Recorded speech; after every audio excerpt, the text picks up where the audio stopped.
ہم نے 12 مانے، 12 کے 12 محمد. کسی کے مذہب پہ اعتراض نہیں کروں گا، کسی کے فرقے پہ تنقید نہیں، لیکن دنیا نے 12 کی ضد میں 4 مانے اور وہ چاروں بنائے گئے. ان میں سے ایک بھی سید نہیں، ان میں سے ایک نے بھی نبی کو دیکھا نہیں. پہلے نے حلال کیا، دوسرے نے حرام کر دیا، تیسرے نے مستحب کیا، چوتھے نے واجب کر دیا. ان 4 میں شریعت بدلی، 12 میں شریعت نہیں بدلی. چلے میں بات آسان کر دیتا ہوں میرے اہل سنت بھائیوں تک عقلی حقائق پہنچانے کے لیے جملہ کہوں. ان 4 میں سے پہلے امام میرے اہل سنت بھائیوں کے امام ابو حنیفہ. میں تقابل نہیں پڑھنے لگا اور نہ ہی میرا کوئی موڈ ہے کہ میں ان اماموں کا تقابل اپنے اماموں سے پڑھوں، کیونکہ نوکروں کا مقابلہ سرداروں سے نہیں ہوتا.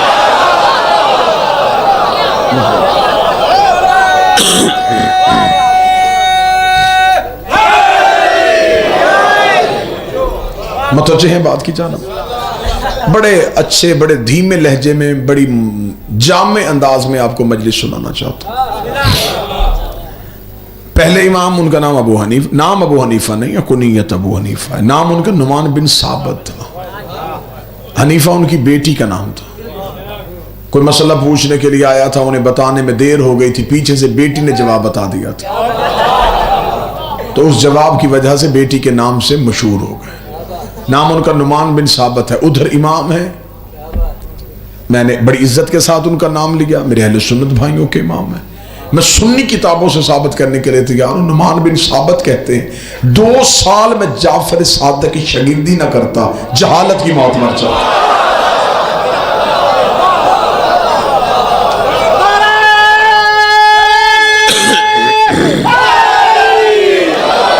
اب فیصلہ آپ خود کریں کہ ادھر شاگرد ہے، ادھر استاد ہے. میرے اہل سنت بھائیوں کو دوسرا امام نام ان کا احمد بن حنبل. ان کے ماننے والے حنبلی کہلواتے ہیں، جو ان کی فقہ پہ عمل کرتے ہیں وہ حنبلی کہلواتے ہیں. احمد بن حنبل کی بات میں ایک سنی کتاب سے ثابت کرنے کے لیے تیار ہوں. جب احمد بن حنبل کے بیٹے نے باپ سے پوچھا تھا، بابا مجھے رتبوں کے اعتبار سے صحابہ کے نام لکھوا، حفظ مراتب کے اعتبار سے صحابہ کے نام لکھوا، کس صحابی کا رتبہ بلند، کس کا اس سے تھوڑا، کس کا اس سے تھوڑا. باپ نے بیٹے کو نام لکھوانے شروع کی کہ 3 خلفاء کا نام لکھوایا، علی کا نام چھوڑ دیا، 10 نام اور لکھوا دیے، 13 نام ہوئے. بیٹے نے کاغذ قلم زمین پہ پھینک کے کہا، بابا ہر نام کے بعد سوچتا رہا اب علی کا نام آئے گا، اب علی کا نام آئے گا، اب علی کا نام آئے گا. 13 نام آ گئے، تو نے علی کا نام کیوں نہیں لکھوایا؟ احمد بن حنبل نے بیٹے کو جھڑک دے کے کہا، پوچھ صحابہ کا رہا ہے، علی کوئی صحابی ہے؟ علی تو محمد کا بھائی ہے.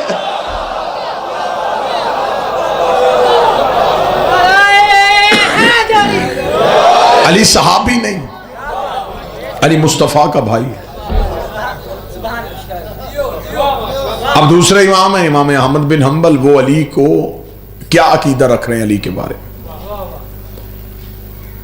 میں بالکل واضح اگر بات کروں نا کہ آج اتنے فرقے ہیں اور ہر فرقہ کہہ رہا ہے کہ میرا دین ٹھیک ہے، یہ تو بات غلط ہے کہ ہر ایک کا دین تو ٹھیک نہیں ہو سکتا.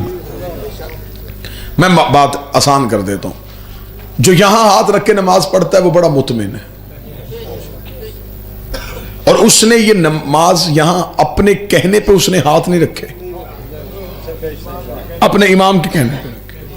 جس نے یہاں ہاتھ باندھے امام کے کہنے پہ، جس نے یہاں ہاتھ باندھے، جس نے کھول کے پڑھی امام کے کہنے پہ. اب یہ جو فرق ہے یہ فرقوں کا فرق نہیں، اماموں کا فرق ہے.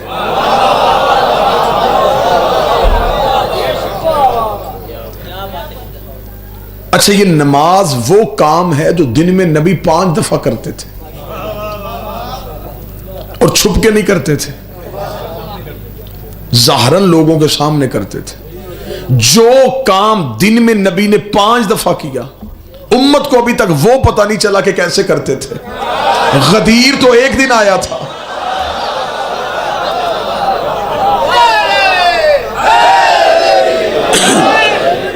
بڑی علمی سی تقریر میں آپ کو سنانا چاہوں گا اگر آپ مکمل توجہ فرمائیں.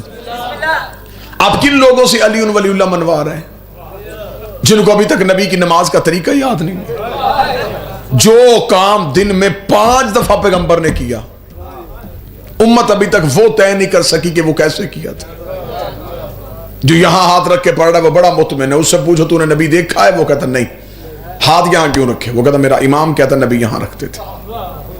جس نے یہاں رکھے وہ کہتا میرا امام کہتا نبی یہاں رکھتے تھے۔ اب یہ تو نہیں ہو سکتا کہ نبی ہر طریقے سے پڑھتے تھے، نبی کا طریقہ تو ایک ہی تھا نا۔ اب اس کا مطلب ان 5 طریقوں میں سے ایک طریقہ ٹھیک ہے، 4 طریقے غلط ہیں۔ اب کوئی بھی اپنی غلطی ماننے کو تیار ہی نہیں۔ میں یہاں کہہ دوں شیعوں کا طریقہ ٹھیک ہے، سنی کہیں گے شیعہ مجمع جو تھا، خطیب شیعہ تھا، کہہ دیا ہمارا طریقہ ٹھیک ہے۔ آپ مسجد میں چلے جائیں گے، مسجد میں مولوی کہہ گا نہیں نہیں نہیں ہمارا طریقہ ٹھیک ہے۔ تو لہٰذا اب جھگڑے کو کہیں نہ کہیں تو ختم کرنا ہے نا، بات کہیں نہ کہیں تو نتیجے پہ لے کے آنی ہے نا۔ ایسے تو نہیں اس بات کو بڑھانا، تو پھر بات ختم کر دیتے ہیں۔ یہ نہیں دیکھتے نماز کس کی ٹھیک ہے، پہلے یہ دیکھتے ہیں امام کس کا ٹھیک ہے۔ جو بول سکے وہ زحمت فرمائے۔ جس کا امام ٹھیک ہوگا،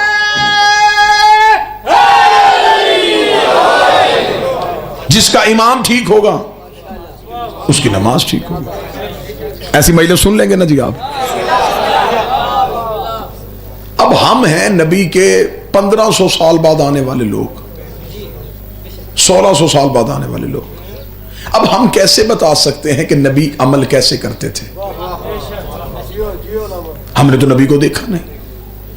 ہمیں نبی کی مکمل سیرت چاہیے، پوری سیرت چاہیے۔ ہمیں نبی کے کپڑے پہننے کے طریقے سے لے کے نبی کے طواف کے طریقے تک، کیونکہ ہمیں قرآن نے کہہ دیا ہے کہ نبی کی زندگی تمہارے لیے بہترین عملی نمونہ ہے۔ لَقَدْ كَانَ لَكُمْ فِي رَسُولِ اللَّهِ أُسْوَةٌ حَسَنَةٌ۔ اب ہمیں نبی کی زندگی چاہیے۔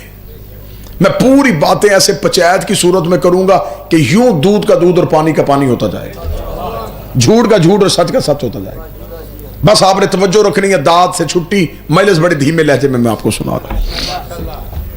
اب اس کا مطلب ہے کہ ہمیں چاہیے نبی کی مکمل زندگی۔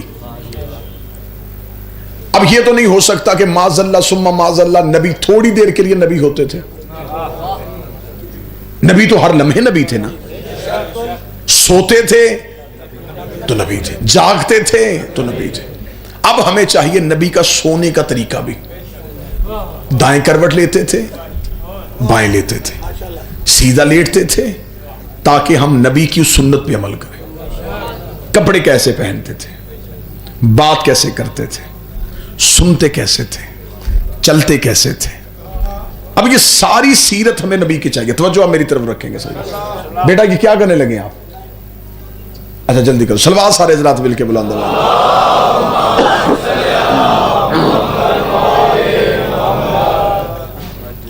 پھر بھی بلند آواز سے صلوات۔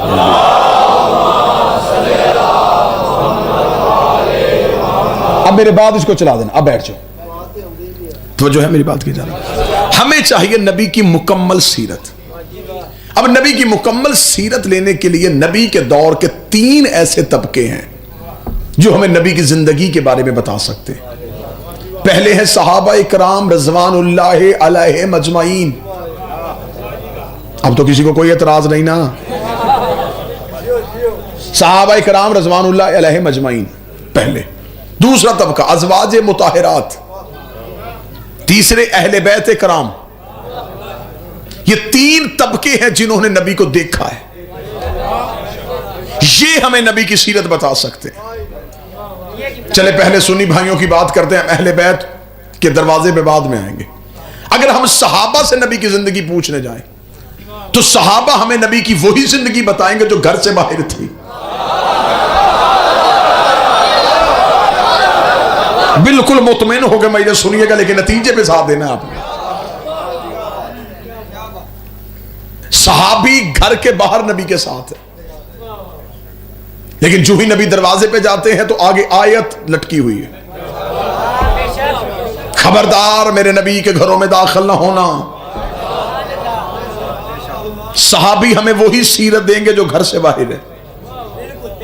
اگر ہم نبی کی بیویوں سے پوچھیں تو وہ ہمیں وہی سیرت بتائیں گی جو گھر کے اندر ہے۔ اس لیے کہ آیت صحابہ کو اندر نہیں آنے دے رہی، نبی کی بیویوں کو باہر نہیں جانے دے رہی۔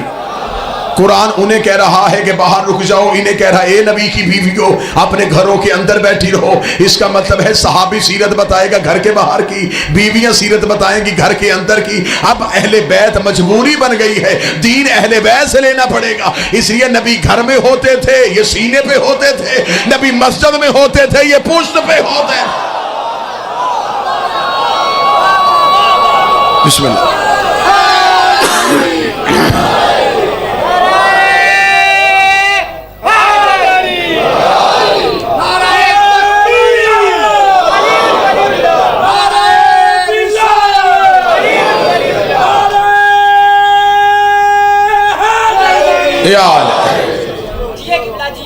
موضوع پسند ہے مجلس کا جی؟ بس آپ نے پوائنٹ نوٹ کرتے جانے ہیں، اس دلیل پہ آپ کو کوئی رد نہیں دے سکے گا۔ اب اس کا مطلب ہے کہ ہمیں چاہیے نبی کی مکمل سیرت۔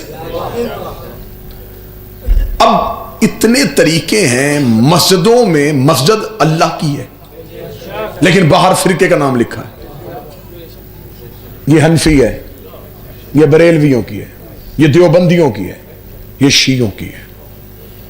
مسجد اللہ کی تھی، تقسیم ہو گئی فرقوں میں، یعنی کہ مسلمان اتنا جدید پسند ہوا اس نے اللہ بھی بانٹ لیا ہے۔ اب جو اپنے فرقے میں ہے وہ کہہ رہا ہے جی میرا مذہب ٹھیک ہے، کوئی اپنی عقیدے سے ایک انچ پیچھے ہٹنے کو تیار نہیں۔ قتل پہ آ جائیں گے، گالم گلوچ پہ آ جائیں گے، وہ کہیں گے نا ہمارا عقیدے کو نہیں چھیڑنا، ہمارا عقیدہ ٹھیک ہے۔ اب مسئلہ یہ ہے کہ نبی لے کے آئے تھے ایک دین، آج وہ دین مختلف حصوں میں تقسیم ہو گیا ہے، اور جس کے پاس ہے وہ کہتا میرا دین ٹھیک ہے، اور یہ سارے مانتے ہیں کہ سب کا ٹھیک نہیں، ایک ایسا ہے جس کا ٹھیک ہے باقیوں کا غلط ہے۔ میں کسی پہ تنقید نہیں کروں گا، اپنا ٹھیک نہیں کروں گا، میرا کام ہے حقائق پڑھنے آپ کے ساتھ۔ اب آپ مجھ سے پوچھیں کہ دین نبی نے ایک دیا تھا، یہ فرقوں میں تقسیم کیسے ہوا؟ اب میں وجہ پڑھ دیتا ہوں، بندے یہ وجہ ممبر سے پڑھتے نہیں، میں پڑھنے لگا۔ میری کوشش ہوتی ہے کہ اپنی قوم تک حقائق کی آخری حد تک جا کے ہم حقیقت آپ کے سامنے رکھ سکیں کہ آخر یہ اتنے فرقے کیوں بن گئے۔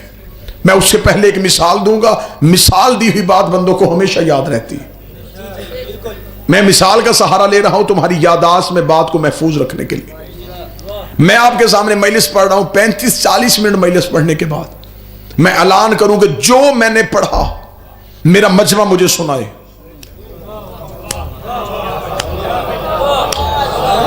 ایسا ہو سکتا ہے کہ کوئی مجھے میری 35 منٹ کی تقریر لفظ ب لفظ سنا دے؟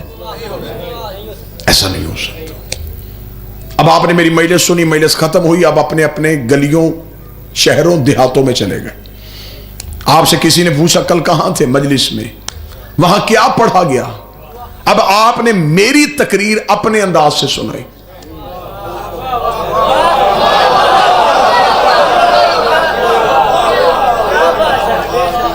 پڑھے لکھے نے اپنے طریقے سے، ان پڑھ نے اپنے طریقے سے، بچے نے اپنے طریقے سے، جاہل نے اپنے طریقے سے، بزرگ نے اپنے طریقے سے، عالم نے اپنے طریقے سے۔ تقریر ایک تھی۔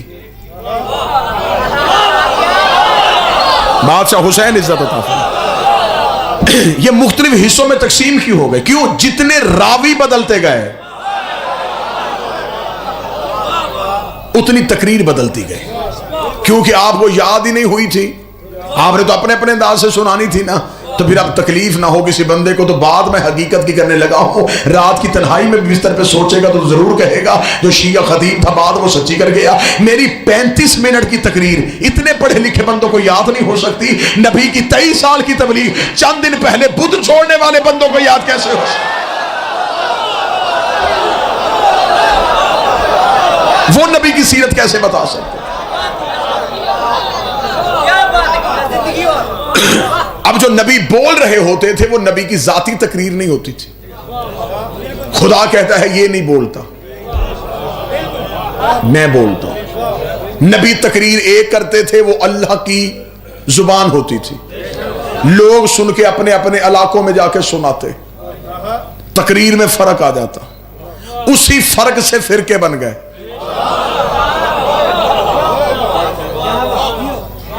اللہ کا لہجہ تو کوئی غیر معصوم نہیں بتا سکتا نا، تو توحید کے لہجے میں اتنا سا بھی فرق آ جائے تو اتنا سا بھی فرق جو ہے وہ مذہب کا فرق ہو گیا۔ تقریر اسی مثال کو آگے بڑھاؤں گا، آپ نے بڑے اچھے طریقے سے یہ مثال کو پسند کیا تو میرا خیال ہے اسی مثال کو آگے بڑھاتے۔ اب اگر کوئی کہے مجھ سے، میں تھوڑے دن بعد پھر سیال کوٹ میں آؤں، کوئی مجھ سے کہہ دیا آپ وہاں مجلس پڑھنے کے لیے آئے تھے، آپ نے یہ جملہ پڑھا تھا، میں کو نہیں پڑھا تھا، وہ کہ جس نے مجھے بتایا تھا اس نے تو مجھے یہ بتایا، میں کہوں گا قصور میرا نہیں، تو نے جس سے پوچھا وہ بندہ سچا نہیں تھا، میری تقریر اس نے تجھے توڑ مروڑ کے سنا دی۔ اب یہاں پہ کوئی بندہ وہ کہہ دی نہیں ہمیں پوری تقریر آصف علوی کی چاہیے، جو اس نے پڑھا وہ لفظ بلفظ چاہیے۔ اتنے لوگوں میں سے ہر ایک بندے کا ایک ایک کر کے وہ ایڈریس نوٹ کرے، سب کے گھروں میں جا کے دستک دے۔ آپ مجلس میں تھا جی، کیا پڑھا؟ ایک نے کچھ سنایا، ایک نے کچھ سنا، ایک نے کچھ سنا، 300 گھروں میں گیا، 300 تقریریں اس کے پاس اکٹھی ہو گئی۔ اس نے کہا نہیں مجھے 300 نہیں چاہیے، مجھے ایک تقریر دو جو اس نے پڑھی۔ پھر ایک بندہ کہے گا کہ اب ہم تجھے بتاتے ہیں، یہ مجلس میں سامنے بچہ بیٹھا ہوا، بالکل یہ میرے سامنے، اس بچے کے پاس ہے موبائل فون، آپ سن رہے ہیں یہ ریکارڈ کر رہا ہے۔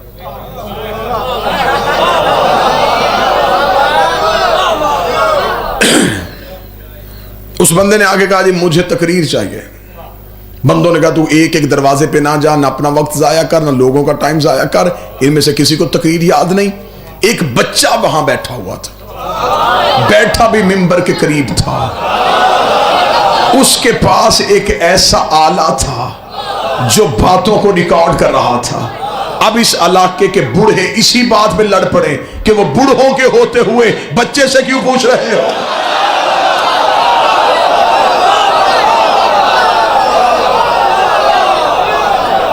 تھوڑی آپ مہربانی فرمائیں گے کیونکہ 2019 ہے، ہمیں مثالوں کے سہارے لینے پڑ رہے ہیں۔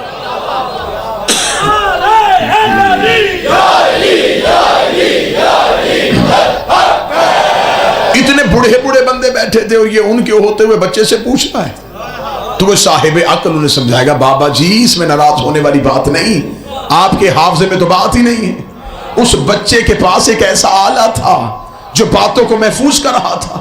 اگر یہ بچہ اس موبائل فون کو محفوظ کر کے رکھے تو 25 سال کے بعد بھی اسے آن کرے تو میں ایسے ہی بولنا شروع کر دوں گا جیسے اب بول رہا ہوں، نہ لفظ بدلے، نہ لہجہ بدلا، نہ روانی بدلی، نہ موضوع بدلا، نہ گفتگو بدلا۔ شیعوں کو قتل کر دو تمہاری مرضی ہے، ہمیں دیواروں پہ کافر لکھ دو تمہاری مرضی ہے، ہمارا مذہب تو ہم سے آ کے سنو۔ ہم شیعہ اتنے بھی جاہل نہیں ہیں، ہم نے دین اہل بیت سے اس لیے لیا ہے۔ نبوت بول رہی تھی، امامت محفوظ کر رہی تھی، نبوت بول رہی تھی، امامت محفوظ کر رہی تھی۔ 25 سال کے بعد علی نے آ کے مدینے کی مسجد میں نماز پڑھائی تو صحابی نے چیخ مار کے کہا آج محمد والی نماز یاد آئے۔